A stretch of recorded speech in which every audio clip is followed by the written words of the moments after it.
ప్రతిసారి ఏం చెప్పాను రోడ్ల మీదకి వెళ్తున్నప్పుడు, మీరు గెలవరండి, ఇప్పుడున్న వైసీపీ గెలుస్తుంది, మీరు గెలవరు. ప్రతిరోజు బయట వాళ్ళు ఎవరు చెప్పేవాళ్ళు, మనతో పాటు పక్కన ఉండేవాళ్ళు చెప్పేవాళ్ళు మాట. అసలు నమ్మకం ఉన్నది ఎవరికి అంటే, అసలు చెక్కు చెదరని గెలుస్తున్నాం కొడుతున్నాం నెగిటివ్ థాటే ఉండకూడదు, 170కి 160 కొట్టాలన్న మొదటి రోజు నుంచి చెప్పింది శ్రీ నారా చంద్రబాబు నాయుడు గారు చెప్పారన్నమాట.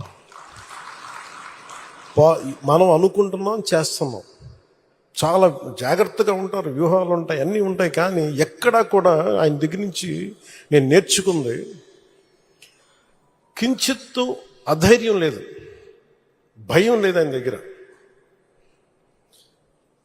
అంటే ఆయనకున్న అపారమైన అనుభవం నేను ప్రత్యక్షంగా చూశాను, జాతీయ స్థాయిలో చూశాను, ఆయన రాజమండ్రిలో ఉన్నప్పుడు చూశాను. అసలు ఈయనకి నేను ఒకటే అనుకున్నాను లోపల కొంచెం, అంటే ఈయనకి ఏమి జరిగినా అసలు భయం అనేది ఏ క్వశ్చన్ లేదు ఈయనకి, అంటే ధైర్యం తప్ప.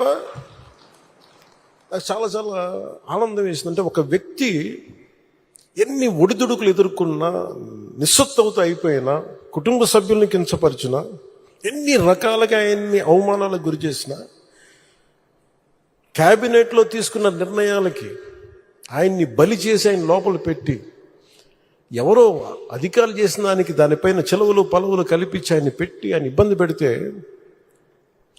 ఆ రోజు నేను కలిసినప్పుడు అనిపించింది అసలు ఆయన గుండెల్లో చెక్కు చెదరలేదు ఆయనకి. ఆయన ఒకటే ఒక మాట అన్నారు, this is way of life, politics ఇది ఇట్లాగే ఉంటుంది, మనం భరిస్తాం ముందుకెళ్ళడం.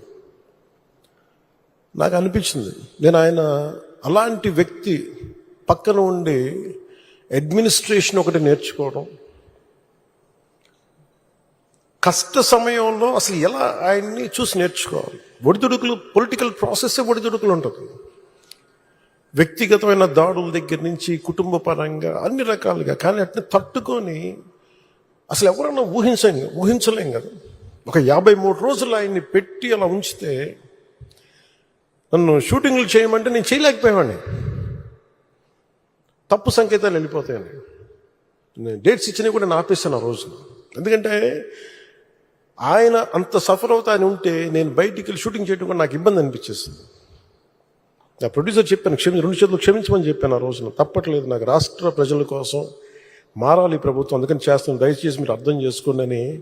అంత నేను చేయగలిగానంటే ఆయన తట్టుకున్న విధానం నన్ను కూడా ఎంతో కొంత ఒక చేయూతనిచ్చేలా చేస్తుంది. నా స్వార్థం వల్ల వ్యక్తిగతంగా నేను ఎదిగిపోవాలి, నా కోరికల్లో రాష్ట్రం విభజన జరిగినప్పటి నుంచి ఈ రోజుకి మనం నలిగిపోతూ ఉన్నాం. మనకి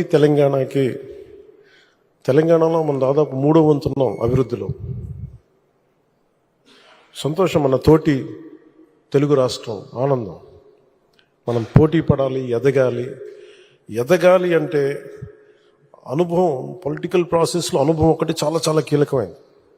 తెలివితేటలు ఉండొచ్చు, అన్నిటికంటే కూడా అందరినీ సమన్వయపరిచి, అందరినీ ఆకట్టుకోగలిగి, అందరినీ ఒక దారిని పెట్టగలిగి, కొంత మెత్తదనంతో మందలిస్తూ, కొన్నిసార్లు గట్టిగా చెప్తూ, అలాంటి నాయకుడు వెంట ఆయన నాయకత్వంలో మేమందరం పనిచేయటం నాతో సహా చాలా చాలా నాకు ఆనందంగా ఉంది. ఇలాంటి గడ్డు పరిస్థితుల్లో డబ్బు లేదు మనకి. రాగానే ఛార్జ్ తీసుకోగానే ఇవన్నీ ప్రోటోకాల్స్ ఉంటాయి, కానీ లోపల ప్రోటోకాల్స్ తగ్గ డబ్బులు లేవు లోపల. అలాంటిది ఆయన రాగానే ఈ 100 రోజుల్లో ఏమి చేసామని కీలకమైన చెప్తే, ఏమైతే చెప్పారో మెగా డిఎస్సిని మేము పెడతాం, భర్తీ చేస్తామంటే 16,437 ఉపాధ్యాయ పోస్టుల్ని భర్తీ చేయడం,